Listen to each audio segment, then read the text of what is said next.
Today, Prince Philip, the Duke of Edinburgh, dies peacefully at Windsor Castle, just 2 months shy of his 100th birthday. Floral tributes and flags at half-mast. World leaders and the public pay tribute to Prince Philip for his life of service to the Commonwealth. The final wishes of a no-fuss prince as arrangements are made to lay him to rest. And in other news, the states continue to grapple with the changes to the vaccine rollout as Pfizer seeks authorisation for emergency use of the jab on children in the US.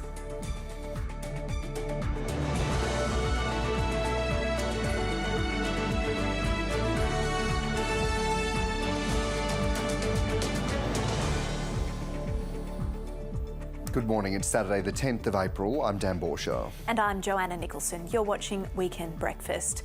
First to our breaking news this morning, Buckingham Palace has announced the death of His Royal Highness Prince Philip, the Duke of Edinburgh.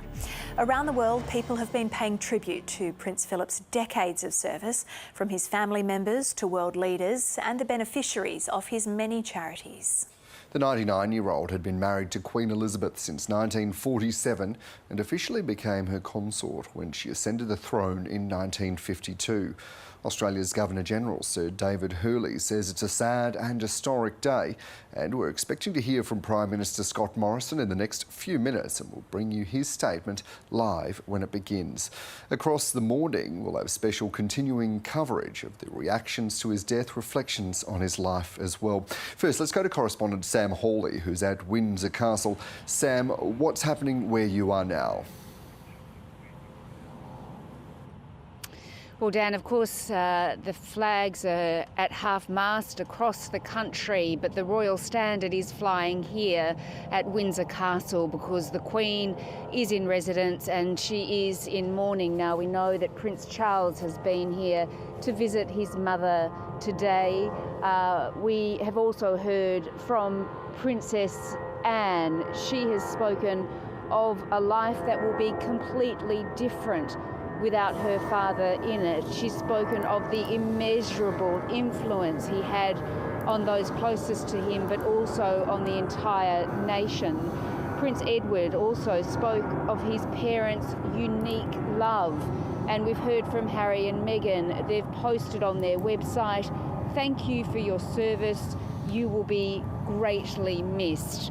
Now, of course, attention is on the funeral, and it will be quite different than what would have been planned if we weren't in the middle of a pandemic. Now, Prince Philip has always said that he didn't want any fuss. He didn't want a state funeral and he didn't want to lay in state, and none of those things will happen. But because of COVID-19, it really will become quite a private affair for the royal family here at Windsor Castle.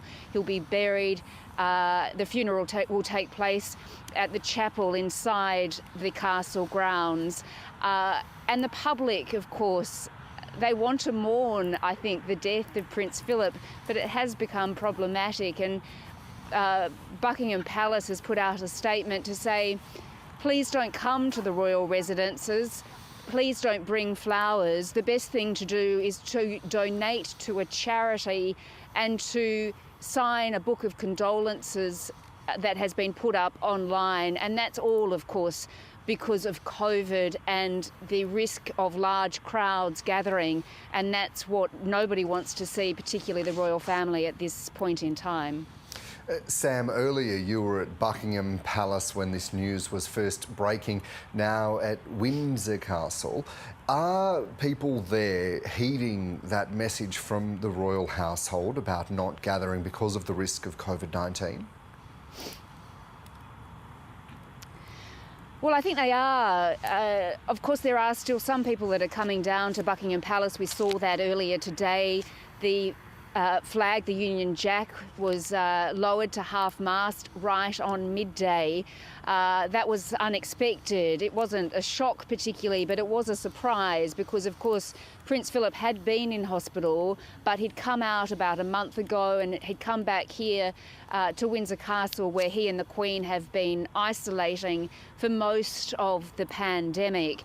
So it took a little while, but some people did start to show up at Buckingham Palace, and of course the notice of his death went up on the gates. Now that was removed quite quickly, I think because crowds did start to gather around that notice to read it, and that then became a problem for police down there, and of course the social distancing that is needed at the moment wasn't happening. So that notice was removed just a couple of hours after it had been put up, and then people came with flowers, but again they were really urged not to go down to Buckingham Palace. So I think in normal times you would have seen a much larger crowd of people gathering at Buckingham Palace, gathering here at Windsor Castle, but these are not normal times. The royal family has said, please don't come, and I think mainly people are adhering to that.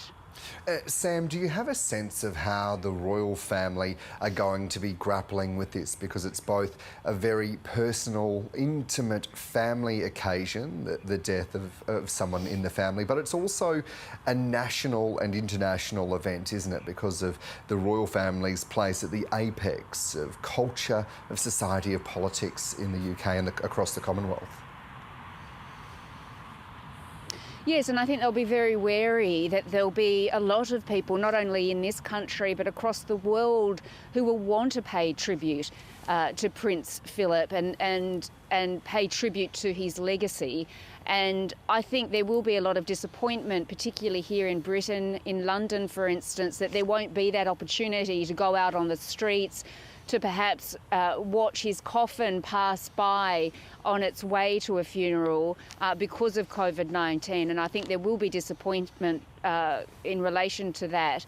But of course, these are the times that we're currently living in, and this country is still in lockdown, although that will begin to lift in a little while. But the tributes will still come.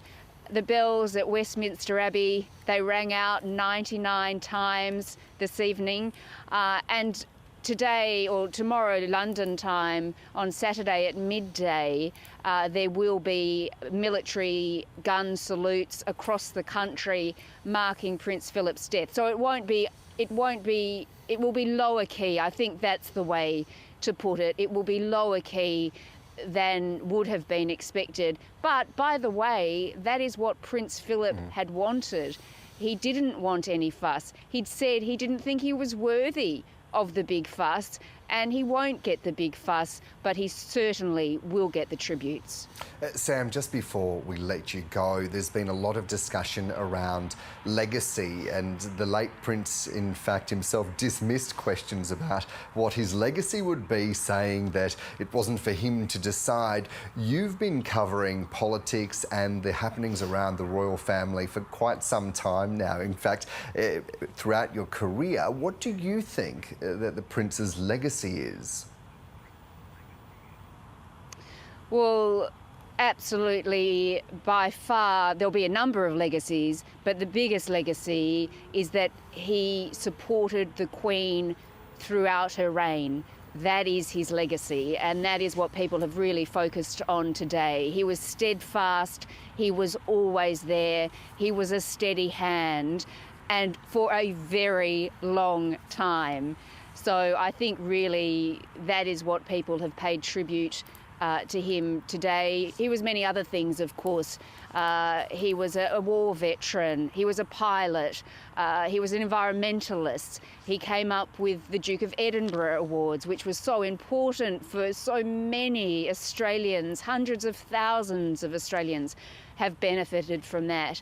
But ultimately, he served a duty to the Queen, and that's what he will be remembered for. Yeah, most certainly. Samantha Hawley, great to have you along there for your insights. We will cross back to you throughout the morning. And that was the Europe correspondent at Windsor Castle there, who's been looking at this throughout the day.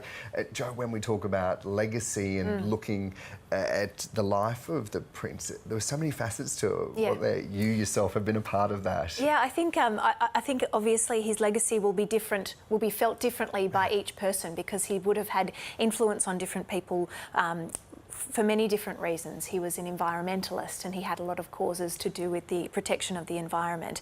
But also for many here in Australia, it was the Duke of Edinburgh scheme, which many young Australians did. And including yourself? Including myself, yeah. It focused on acts of service and learning a skill and doing hikes, and it was a really challenging scheme to take part in.